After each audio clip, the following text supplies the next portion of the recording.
Hello there, I'm BobbyInBlue, and on this channel we talk about how to get the most out of your tech. Today we're talking about how you can FaceTime on your Apple TV and some of the cool things that you can do with it. You can connect your iPhone or your iPad and let your Apple TV use its camera to be able to FaceTime. Here are the different devices and software versions that work with FaceTiming on your Apple TV. Pause the video here and make sure your device and software will work. Before you begin, you also want to make sure that your iPad or your iPhone is set up to use FaceTime. If you regularly use FaceTime already, then it's already set up. And if not, here's how. First, go to settings, then into the FaceTime section, and then just make sure that FaceTime is enabled. Sign into FaceTime with your Apple ID if you haven't already. Now open the FaceTime app on your Apple TV. When you first open up FaceTime on your Apple TV, it'll take you to the profile screen. If you see your profile, go ahead and select it, and then follow the instructions to start pairing your iPhone or iPad's camera to your Apple TV. If your profile doesn't show up here, no problem. You can also select the other option and it will bring up a QR code. Open up your camera app on your iPhone or iPad and scan the QR code, and then tap connect to Apple TV. You can also add a user profile if you'd like as well, and you can start that by pressing and holding in the button that kind of looks like a TV on your remote. This will open up Control Center, and then inside of Control Center, navigate to the circle button that has a little person in it, and then select Add User. Next, put your device physically up by your TV. When I first did this, I would kind of just lean my phone up against the HomePod or a book or something up beneath my TV, and then I kind of graduated to this little stand that I would put it on. But then I was shopping on Amazon and I found this awesome magsafe mount. It's made for and marketed towards use in the car, but it works perfect for this and it's fairly inexpensive. It comes with double stick adhesive on one side and magsafe on the other. So I just found the center of my TV and then mounted it to the back at the very bottom of my TV. It's low profile, and when I want to use it, I just swivel it down and then attach my phone via magsafe. And then when I'm all done, I just swivel it back up, hiding it behind the back of our TV. For us, this was the best solution that I found, and it's at a great price. I'll link it below. There are some other mounts out there as well. This one happens to be from Belkin, and it actually mounts on the top of your TV. I'll also link that one below. Next, point the rear cameras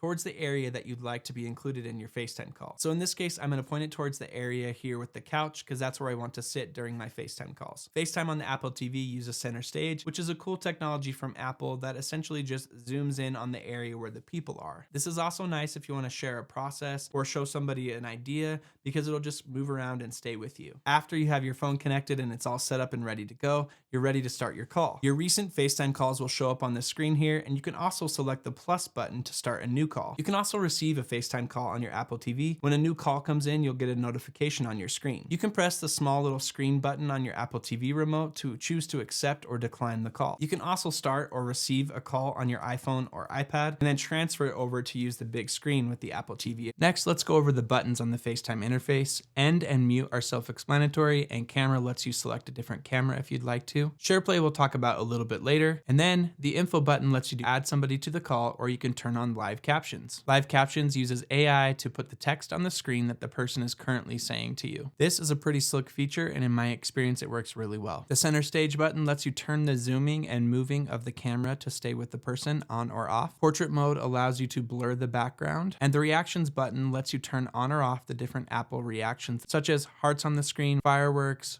rain clouds, and confetti. Now that we've covered the basics, here's some fun stuff. Most people think that you can only FaceTime with other people using Apple devices. You can FaceTime with anyone pretty much on any device. You can actually create a link to a FaceTime call and then share it just like you would share a link to a Zoom meeting. Here's how to create that FaceTime call that you can share with anyone. Open up FaceTime, and instead of hitting new FaceTime, hit create link. You can add a name to the call if you'd like, and then it just lets you share that link with others. Send it to anyone and get started FaceTiming. You're not able to create these links on the Apple TV, so when I want to do this, I'll create the link on my computer or iPhone and then transfer the call over to the Apple TV. Now you can FaceTime with pretty much anyone on pretty much any device, including that friend that's always ruining your group chats with the dreaded green bubbles. You can also pair your AirPods to your Apple TV so that you can FaceTime with your audio coming through your AirPods. Last but not least is SharePlay. This one might be my favorite. This is one of the most overlooked features of FaceTime, and it gets even cooler when you're FaceTiming on your Apple TV and using SharePlay. SharePlay lets you listen to a song,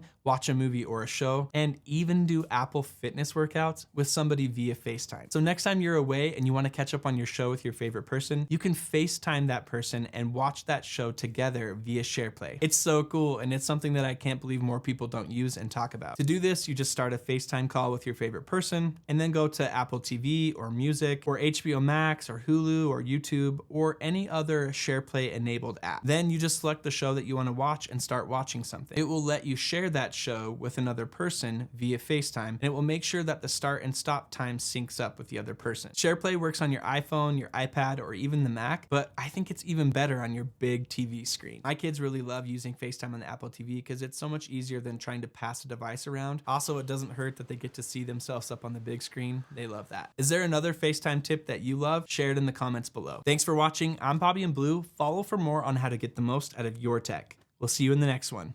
Here are a couple videos that YouTube thinks you'll like. Give them a click.